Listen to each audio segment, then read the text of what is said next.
teman-teman, udah lama ya gak ada video. Tapi pas sih, video tentang hacker kita yang part 1 tembus 1 juta views lebih. Jadi, sesuai janji kita ya, bakal ada yang part 2. Ya udah langsung aja ya. Soalnya kali ini pantasnya aja akan membahas hacker Indonesia kelas dewa part 2. Oh iya, di urutan pertama video ini akan lebih jelas karena ada teknik yang digunakan hacker Indonesia untuk menjahili targetnya. Yaudah teman-teman, sebelum kita mulai video ini, jangan lupa untuk klik tombol subscribe di bawah ya untuk membangun channel kecil ini agar besar seperti channel-channel tetangga. Oke, ini dia videonya. 6. ESA Cyber.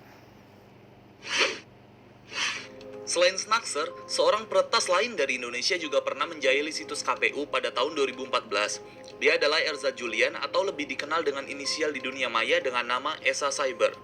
Dia merupakan peretas paling muda yang berhasil membobol website KPU dengan mudah. Dan kemudian mengubah tampilannya sehingga membuat admin kewalahan untuk mengembalikan situsnya kembali seperti semula ya. Nah, Erza kemudian menuliskan pesan kepada admin bahwa dialah yang melakukan aksi tersebut dan mencantumkan alamat email, Facebook, dan Twitter di tampilan di facingnya. Kemudian, KPU akhirnya meminta Erza untuk mengembalikan situs kpu.go.id menjadi normal kembali. Lalu, ESA Cyber ini mengembalikan situs KPU setelah ada permintaan resmi dari pihak KPU-nya. Tapi, admin tidak dapat informasi apakah setelah mengembalikan situs KPU, Erza sempat dipanggil atau tidak untuk menghadap ke pihak berwajib. Nah, yang banyak diketahui, Erza merupakan salah satu anggota grup dari hacker terkenal di tanah air, yaitu grup hacker manusia biasa tim, serta anggota dari Anonymous. Nah, siapa sih yang nggak kenal Anonymous?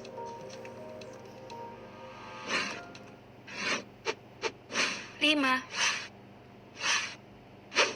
Wildan Yani Asari. Wildan Yani Asari alias Yayan adalah hacker asal Jember, Jawa Timur. Wildan bukanlah Bawa sarapan pagi untuk Yuso. teknologi informatika. Dia hanya lulusan SMK dan seorang teknisi sekaligus penjaga warnet milik saudaranya. Pada 11 April 2013, Wildan menjalani persidangan dikarenakan aksinya yaitu meretas situs milik Pak SBY dengan meninggalkan sebuah tulisan di websitenya yaitu Jember Hacker Team. Padahal hanya dia sendiri yang meretas tanpa bantuan orang lain loh. Nah, aksi ini dilakukan dari pertengahan 2012 hingga 8 Januari 2013.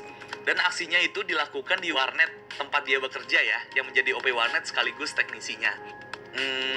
Cara meretas Wildan sangatlah panjang. Kita tidak bisa jelaskan di video ini, namun kita cantumkan link di deskripsi yang bisa kalian baca. 4. Himei Seven. Siapa yang tidak kenal dengan legend hacker asli Indonesia yang sudah diakui citranya sebagai defacer karena telah meretas ratusan ribu blog dan situs di seluruh dunia? Yap, dia adalah Himei Seven. Mungkin bagi orang awam, nama Himei Seven adalah suatu identitas asing yang tidak pernah terdengar sebelumnya. Tapi tahukah Anda bahwa seorang pemilik di balik inisial Himei Seven ini cukup diperhitungkan keahliannya dalam melakukan peretasan dalam level atas? Dia merupakan seorang defacer handal yang pernah mengacak-ngacak situs blogging dan WordPress beberapa tahun lalu. Bahkan di tahun 2001 silam, Himei Seven pernah melakukan defacing terhadap lebih dari 5.000 website hanya dalam waktu 2 hari saja.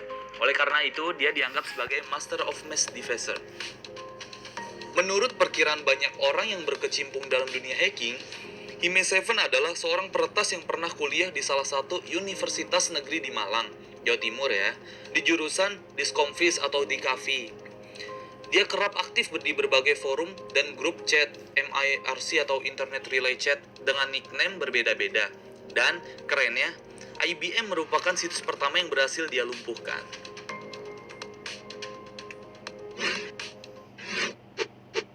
Tiga. XSVS Hacker. Seperti halnya Himei Seven, seorang peretas handal asal tanah air lainnya berinisial XSVS Hacker juga pernah melakukan aksi yang membuat banyak pemilik website kelabakan. Seperti yang pertama, meretas database NYPD di tahun 2011. 2. Melakukan defacing lebih dari 430.000 situs di seluruh dunia. 3. Meretas database game Zynga yang poker tuh. Nah, yang keempat, membobol server situs kepresidenan Israel. Sebenarnya masih banyak lagi aksi yang dilakukannya, tapi admin nggak tahu nih. Ya walaupun identitas asli XSVS hacker belum diketahui sampai sekarang, namun pihak FBI terus mencarinya dari tahun 2011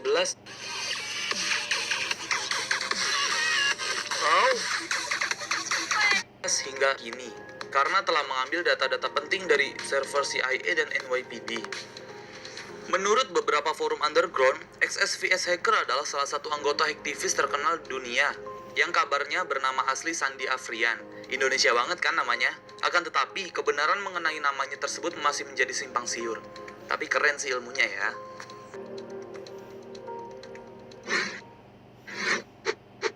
Dua. ABS.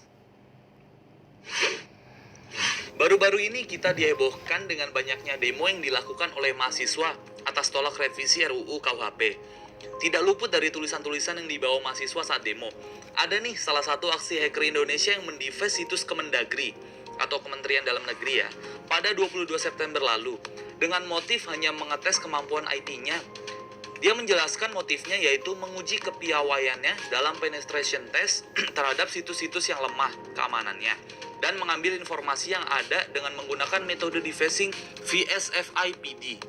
Ya, dia disebut polisi dengan inisial nama ABS. Dengan usia 21 tahun nih, sama kayak gua gitu loh. Nah, ABS ditangkap pada 24 September 2019 dan dikatakan oleh salah satu anggota Bareskrim begini. Tersangka adalah peretas sekaligus aktivis defacer yang kerap kali mengutarakan rasa ketidakpuasannya terhadap kerentanan suatu cyber security dan terhadap situasi negatif yang sedang berkembang belakangan ini. ABS dengan nickname Security 007 memiliki situs website yang menyediakan informasi atau tutorial hacking dari mengubah tampilan suatu website sampai mengambil datanya. Dan juga selama 2 tahun ini, ABS telah melakukan peretasan ke 600 situs, baik dalam maupun luar negeri. Dan pada akhir setelah penangkapan ABS dijatuhi hukuman ancaman 10 tahun penjara dan denda 10 miliar. Adapun barang bukti yang diamankan antara lain yaitu sebuah laptop warna merah, 1 buah handphone, 1 buah KTP, 1 buah perangkat modem, router atau wifi. Router wifi yang maksudnya. Tapi mungkin setelah aksi ini dan menjalani hukumannya, ABS kemungkinan akan dipekerjakan di Badan Cyber Indonesia. Mungkin ya.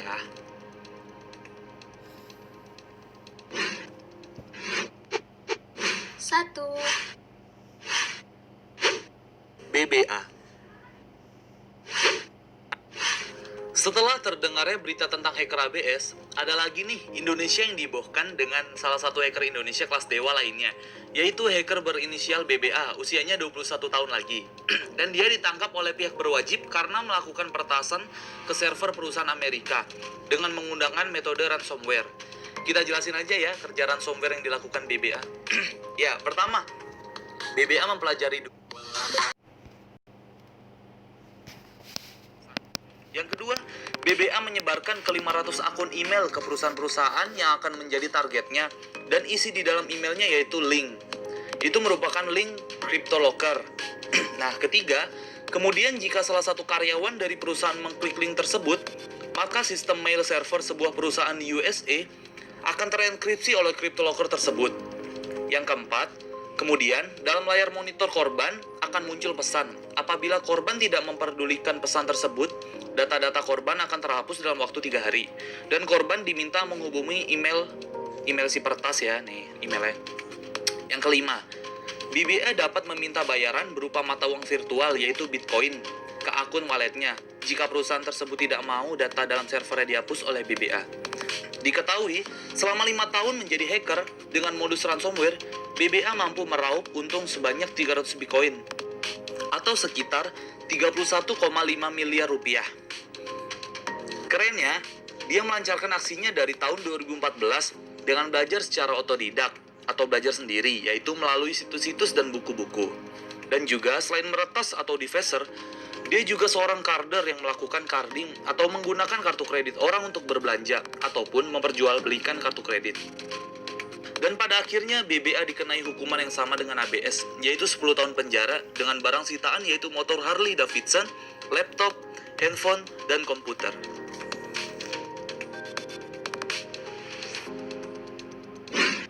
Nah, itu dia hacker Indonesia kelas dewa part 2. Oh iya, yang bisa kita ambil pelajaran sekali lagi itu ilmunya ya teman-teman, bukan tindak kriminal mereka. Sekriminal-kriminalnya mereka, tetap orang yang mau belajar dan pintar. Kalau tidak mau belajar, pasti tidak akan bisa melakukan semua itu.